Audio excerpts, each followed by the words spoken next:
I've been in business for over 30 years now. I started Amazon in 1994 in a garage, building desks out of old doors because I didn't want to waste money on furniture. People thought I was crazy. People look at me and think, Jeff got lucky, that could never happen to me. Take these rules, make them your own, live by them. Today, Amazon is worth over $2 trillion. I built a personal net worth of about $190 billion. I'm not telling you this to brag. I'm telling you because the principles that separate people who build lasting wealth from people who stay stuck, they're not complicated. They're simple, timeless rules that anyone can apply, but most people don't apply them. They chase get-rich-quick schemes. They panic when things get hard. They make emotional decisions, and they wonder why, after 20 years of working, they still have nothing saved. Today I'm sharing the 5 golden rules that guided every major decision since 1994. Rules that turned a $300,000 investment into a $1 trillion company. These aren't theories. These are battle-tested principles that survived the dot-com crash, 2008 crisis, and the pandemic. Let me share them with you. Golden Rule 1. Think in decades, not quarters. When I started Amazon, Wall Street told me I was insane.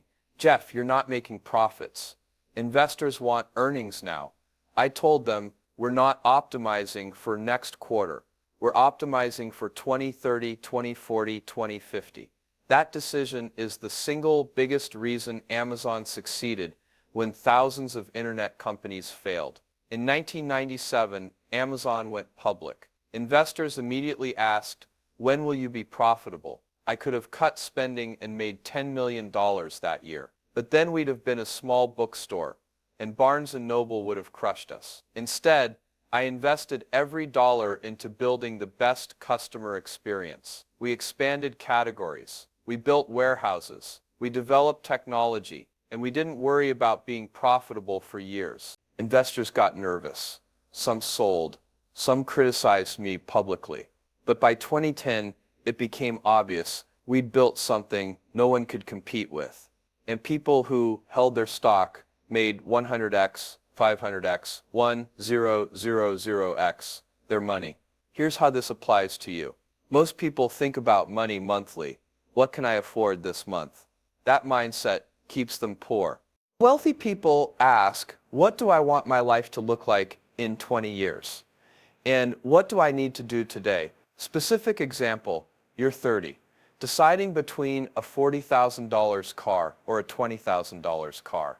Short-term thinking, I can afford the payments on the $40,000 car. Long-term thinking, that extra $20,000 invested at 10% for 30 years becomes $348,000. So the real question isn't, can I afford this car? It's, is this car worth $348,000 to me? I still drive a modest SUV. Not because I can't afford a Lamborghini. I could buy 100, but every dollar I don't waste on status symbols keeps working for me, compounding, creating more wealth. Before any major decision, ask, how will I feel about this in 10 years? Think in decades, not quarters. That's the first golden rule. Golden Rule 2, customer obsession equals wealth creation. Everyone talks about making money, but that's backwards. You don't make money. You create value, and money follows. At Amazon, we have customer obsession. We don't ask, how do we maximize profit? We ask, what does the customer need? When you obsess over creating value for others, wealth follows automatically. Example, in 2005, we launched Amazon Prime, pay $79/year. Get free 2-day shipping. My CFO said, Jeff, we'll lose money on shipping. This makes no financial sense. I told him, you're thinking about this wrong.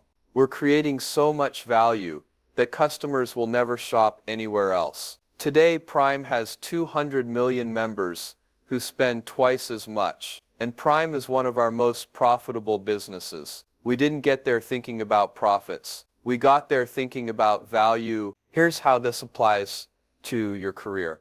Most people ask, what's the minimum I need to do to keep my job? That's why they never get raises, promotions, or build wealth. Instead, ask, how can I create so much value that my employer can't afford to lose me? A woman started at Amazon as a warehouse associate in 1999 at $12/hour. She didn't just pack boxes.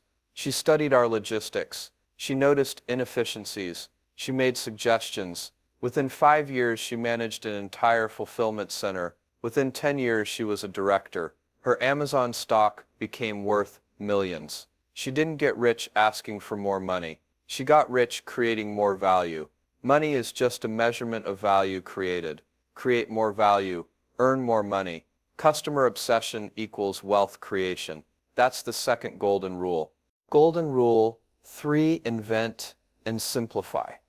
People look at successful companies and think, I need to copy what they're doing. They see Apple make smartphones, so they try to make smartphones. They see someone get rich flipping houses, so they try the same thing and they fail, because copying isn't a strategy. Innovation is, best example, Amazon Web Services. In 2006, we launched AWS makes cloud computing infrastructure. Anyone can rent. Today, it's a $90 billion per year business. But nobody asked us to build it. Customers weren't saying, hey Amazon, we need cloud computing. We invented it because we saw a problem. Every company needs servers and computing power. They were all building data centers, buying hardware, hiring IT teams, expensive, complicated, inefficient. We asked, what if we built that infrastructure and let companies rent it? What if we made it so simple a startup could launch globally with just a credit card? That innovation created $90 billion from nothing. Here's how this applies to you. Most people follow the same path. School, job, work 40 years, retire on Social Security, then wonder why they're not wealthy. Because that path is outdated. It doesn't work anymore. Ask, what problem can I solve that no one else is solving? What service can I offer that's better, faster, or simpler? I know a teacher making $45,000 a year. He asked, what if I taught online? What if I created a course explaining complicated topics? Simply, he spent 6 months creating a math course for high schoolers. Sold it for $99. First year, $30,000. After 5 years, $500, a year. He didn't copy anyone. He invented something. It changed his life. Wealth is created by finding a better way and executing on it. Invent and simplify. That's the third golden rule. Golden rule 4, ownership is everything. When I started Amazon, I owned 42%. Today, I own 10%, worth $190 billion.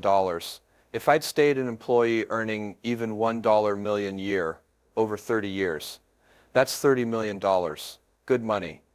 But it's not $190 billion. The difference is ownership. When you own something, business, stock, real estate, you participate in its growth. Your wealth grows automatically even while you sleep. When you work for salary, you trade time for money. There are only so many hours. This is the fundamental difference. Rich people own assets. Everyone else works for wages. You don't need to start the next Amazon. Start small. You don't need to start the next Amazon. Start small.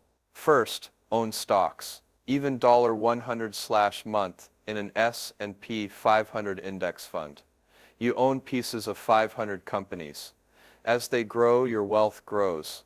If you'd invested $100/month starting 1994, you'd have put in $36,000. Today, $230,000. That's the power of ownership. Second, own real estate. One rental property that generates income and appreciates. Third, own your skills. Create something, a course, book, YouTube channel, consulting business. Something where value you create today keeps generating income tomorrow. A woman wrote a productivity ebook in 2015. She sold it for $9.99. Took 3 months to write. Over 9 years, $180,000 in passive income. She owns that intellectual property. It keeps paying her Assets create wealth. Salaries create survival. What can you own? A share of stock, rental property, intellectual property? Start somewhere. Start small, but start owning. 20 years from now, people who own assets will be wealthy. People who only work for wages will be struggling. Ownership is everything. That's the fourth golden rule. Golden rule 5, regret minimization framework. In 1994, I was 30. Great job on Wall Street. 6-figure salary. Comfortable life. Then I had this idea, what if there was an internet bookstore? Long shot. Most startups fail, but I couldn't stop thinking about it. I used what I call the regret minimization framework. I projected myself to age 80 and asked, what will I regret more, trying this and failing, or never trying at all? The answer was obvious. If I tried and failed, I'd be fine. I could get another job, but if I never tried, I'd spend life wondering what if. So I quit, drove across the country, started Amazon in a garage. Even if Amazon had failed, I wouldn't have regretted it, because I'd have tried. This applies to every financial decision. Should you invest in stocks? Even though you're scared. Ask 20 years from now, what will you regret more? Losing a few thousand, or missing decades of compound growth? Should you start that side business? Ask on your deathbed, what matters more? Failing at something you cared about, or never trying? Should you save instead of buying that expensive car? Ask 30 years from now, what matters more?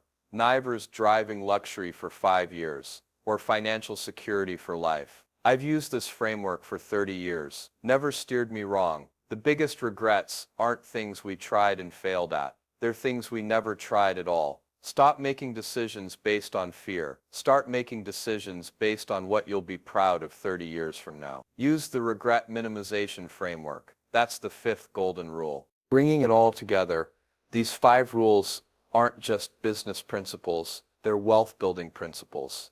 Think in decades, customer obsession, invent and simplify, ownership, regret minimization. I've followed these for 30 years. They took me from a garage to a $2 trillion company. They've created wealth for hundreds of thousands of employees and millions of investors. And they'll work for the next 30 years because they're based on fundamental truths about value creation and wealth building. People look at me and think, Jeff got lucky. That could never happen to me. Yes, there was luck, but luck is what happens when preparation meets opportunity. I prepared by thinking long-term, by obsessing over customers, by inventing solutions, by owning equity, by minimizing regrets. When the opportunity came, I was ready. You can do the same. These 5 rules will prepare you. When your opportunity comes, you'll be ready too. Take these rules, make them your own, live by them. 10 years from now, 20 years from now, you'll realize these were the principles that changed everything. Start today.